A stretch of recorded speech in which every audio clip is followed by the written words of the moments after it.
I just had to let you know you're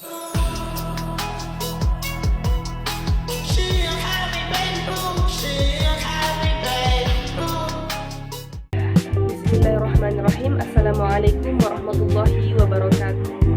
Perkenalkan, nama saya Zahra Zahirasa dengan NIM 20200125007 dengan jurusan Pendidikan Bahasa Arab kelas PBAA. Pengertian: ijma adalah kesepakatan para ulama mujtahid dalam menetapkan suatu hukum agama Islam setelah wafatnya Rasulullah SAW. Dalam hierarki sumber hukum Islam, ijma menempati urutan ketiga setelah Al-Quran dan Hadis, serta menjadi dalil yang kuat untuk menjawab berbagai persoalan baru. Macam ijma dalam ilmu usul fikih, ijma atau kesepakatan para ulama terbagi menjadi beberapa jenis berdasarkan cara penyampaiannya dan ruang lingkup berlakunya. Pembagian yang paling utama dan paling sering digunakan adalah berdasarkan cara terjadinya atau kesepakatan, yang meliputi yang pertama berdasarkan cara terjadinya. Yang pertama ada ijma qauli, sharih atau nyata, kesepakatan yang terjadi ketika seluruh ulama mujtahid pada masanya menyatakan pendapat mereka secara jelas dan tegas, baik melalui maupun tulisan. Semua sepakat ijma jenis ini bersifat qat'i, wajib diikuti. Kemudian ada ijma huddi atau diam, kesepakatan yang terjadi ketika sebagian ulama mujtahid mengeluarkan pendapat atau fatwa hukum untuk suatu masalah, sementara ulama mujtahid lainnya saja. Jumlah ulama masih memperdebatkan apakah diam tersebut berarti setuju, sehingga kedudukannya bersifat zanni atau masih bisa diikuti. Kedua, berdasarkan ruang lingkup dan tokoh yang sepakat, yaitu ada ijma sahabi, kesepakatan yang hanya terjadi di kalangan para sahabat Nabi Muhammad SAW saja.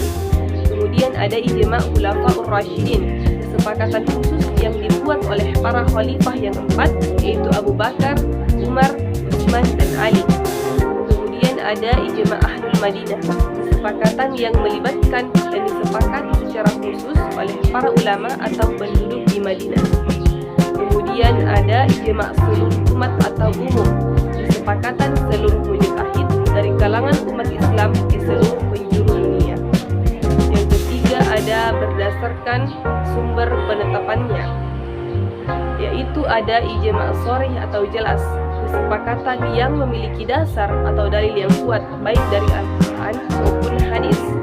Kemudian ada ijma ijtihadi, kesepakatan yang diperoleh melalui proses ijtihad atau penalaran akal dari para ulama terhadap suatu masalah yang tidak ada dalil nasnya secara langsung. Syarat dan rukun ijma. Rukun ijma berdasarkan jumhur ulama adalah elemen pokok yang wajib ada agar ijma dapat terbentuk, yaitu yang pertama adanya mujtahid, yang kedua adanya qiyas, yang ketiga adanya kesamaan pendapat, dan yang keempat adanya objek ijma.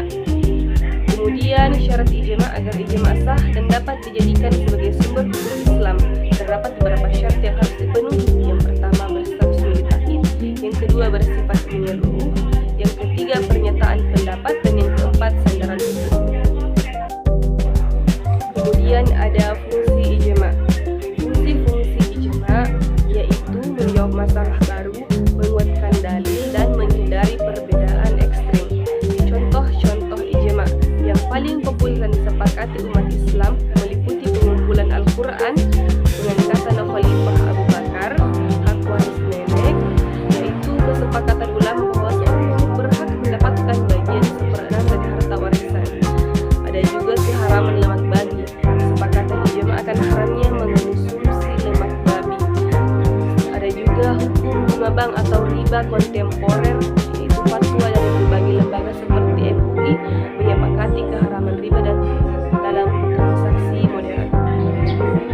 Demikian yang dapat saya sampaikan, kurang dan lebihnya mohon dimaafkan. Wabillahi taufiq wal hidayah. Syukran, wassalamualaikum warahmatullahi wabarakatuh. I just had to let you know you're